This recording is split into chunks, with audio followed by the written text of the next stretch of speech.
The most decorated Waffen-SS division was the 2nd SS Panzer Division Das Reich, an elite Waffen-SS formation that took part in important battles of the Third Reich and received the most decorations. They committed crimes against humanity, for example at Oradour-sur-Glane. Brave fighters or murderous savages? You'll find out today.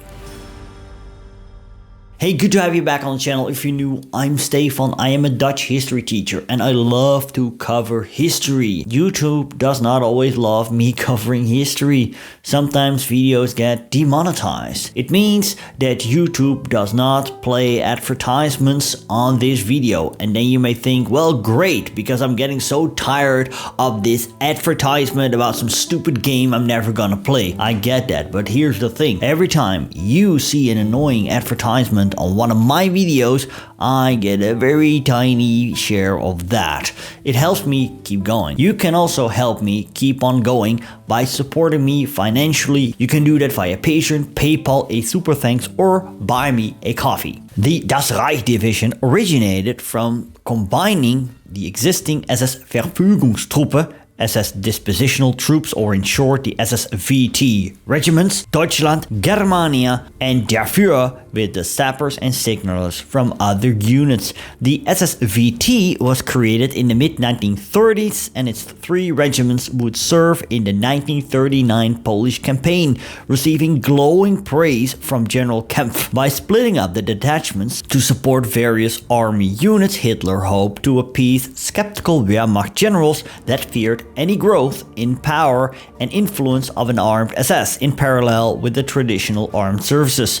That did happen anyway. In October 1939, the SS Verfügungsdivision under SS Obergruppenführer Paul Hauser was set up that included the regiments Deutschland, Germania, and Der Führer, as well as artillery, pioneer reconnaissance, and anti-tank units. The unit advanced into the Netherlands in May 1940. Once again, the units were allocated to support various army units. The regiment, or in SS Standarte, Der Führer, stormed across the IJssel River and advanced more than 100 kilometers in one day. The Deutschland regiment suffered casualties in Zeeland. The SSVT units fought in Belgium and France in the subsequent weeks and eventually saw primarily mopping up actions until the French capitulation on the 25th of June. It is estimated that the SS troops took the surrender of over 30,000 prisoners during this period for the loss of less than 35 of their own men. Several members of the SS Verfügungsdivision were decorated with the Knight's Cross for their parts in this campaign. After the Battle of France, the SSVT was officially renamed the Waffen-SS in July 1940. In December 1940, the Germania regiment was removed from the Verfügungsdivision and used to form the cadre of a new division, SS Division Germania. I read that by the start of 1941, the Verfügungsdivision was renamed Reich, and in 1942, Das Reich, and Germania was renamed as the SS Division Viking. It remained in France until March 1941, then moved to the Balkans and participated in the invasion of Yugoslavia. Company commander Fritz Klingenberg drove right into the center of the Yugoslav capital Belgrade, where they met with the local mayor. They bluffed him into surrender, as Klingenberg claimed that a huge military force was waiting outside the gates of the city and another air bombardment was on its way. The mayor surrendered the city, and thus Belgrade fell for the bluff of only a handful of Waffen-SS men without firing a single shot. Part of Army Group Sender under General Feldmarschall von Bock, the Reich Division would take part in Operation Barbarossa that commenced on the 22nd of June 1941. They were not part of the first wave and got slowed down by the heavily congested roads. On the 28th of June they saw their first action against the Red Army at the village of Starzica with the help of reinforcements. They managed not to get cut off by Red Army counterattacks. Reich advanced into the heart of the USSR, crossing the Beresina, skirting the notorious Pripyat marshes to Mogilev and Smolensk, and captured and defended Yelna against determined counterattacks. On the 8th of August, the division was temporarily relieved for a period of rest and refitting near Smolensk. By September, Reich was back in the forefront of the advance, taking Sosnitsa and assisting in the capture of Kiev and over 665,000 Soviet prisoners. After another brief rest and the arrival of replacements for casualties, by 19th of October the division was heavily involved in Operation Typhoon, the advance on Moscow. After capturing some towns, they appeared to made it to the outer Moscow suburb Lenino. It is said they were able to see the outline of the Kremlin in the distance, but given the distance from the Kremlin as well as weather conditions at the time, this is very unlikely.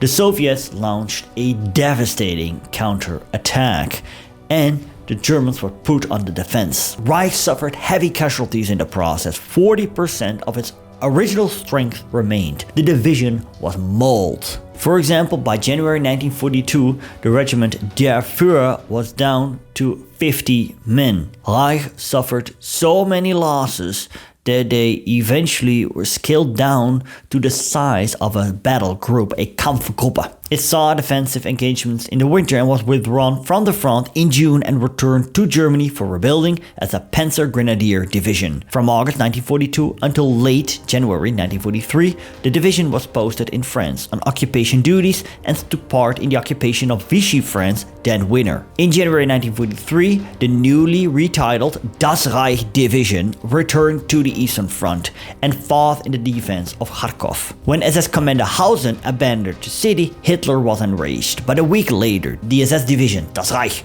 Leibstandarte and Totenkopf smashed their way back into Kharkov and routed the Soviets. Later, Das Reich Division was thrown into battle against the attack on the Kursk salient in July. As part of the 2nd SS Panzer Corps with General Hutt's 4th Panzer Army, Das Reich struck into the southern part of the salient, covering the right flank of the corps. Heavy rain had turned the roads into impassable quagmires, so that the Das Reich infantry were forced to advance without essential armored support and were soon involved in fierce hand-to-hand combat. Air support from Stuka dive bombers helped to seize them their first objective, the village of Beresov, and the heights overlooking it. Despite fierce opposition, Das Reich made excellent progress until the determined Soviet counterattack at Prokharova on the 8th of July. Das Reich held the enemy at bay, supported by General von Richthoven's tank-busting Stukas, and along with the other Waffen-SS division of the 2nd SS Panzer Corps, they knocked out over 300 enemy armed vehicles. Having contained this counterattack, Das Reich pushed forward once again, and on the 12th of July became involved in the historic battle in the hills around Prokhorovka. Over the next few days, the two opposing sides fought virtually to a standstill, with horrendous losses, men and tanks on both sides. Although Soviet numerical losses were greater than German,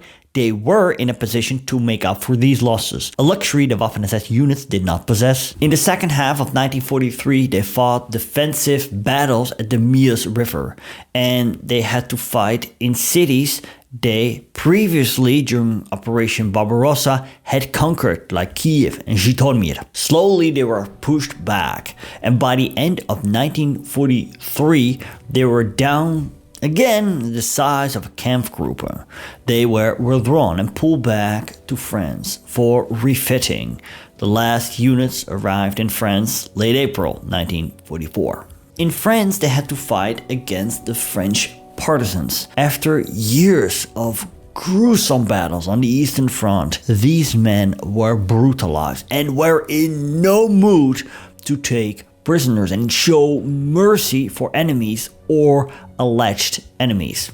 When the Allies landed in Normandy on the 6th of June 1944, they moved from their positions near Bordeaux to the new front line. En route, they encountered frequent acts of sabotage and subjected to harassing attacks by the French resistance. They responded furiously, executing 99 civilians in Toul in retaliation for the deaths of some 40 German soldiers. But this was not their most notorious act of terror, because that happened in the village of Oradour-sur-Glane. It was the death of the popular Sturmbannführer Helmut Kampfe that provoked one of the worst of all the Waffen-SS massacres. On the 9th of June, Kampfe went missing, and his men went out looking for him. They found his car abandoned and assumed he was taken by the French resistance. Most likely, Kämpfer was indeed abducted and killed by the French partisans. Kämpfer's closest friend, Otto Diekmann, claimed to have picked up that his friend was held hostage in Oradour-sur-Glane. With 120 men of the 3rd Company, he drove off and arrived in the sleepy town in the afternoon. They drove the inhabitants out of their houses, but there was no sign of Kämpfer or any other German officer. The women and children were herded into the church and the men into barns and garages.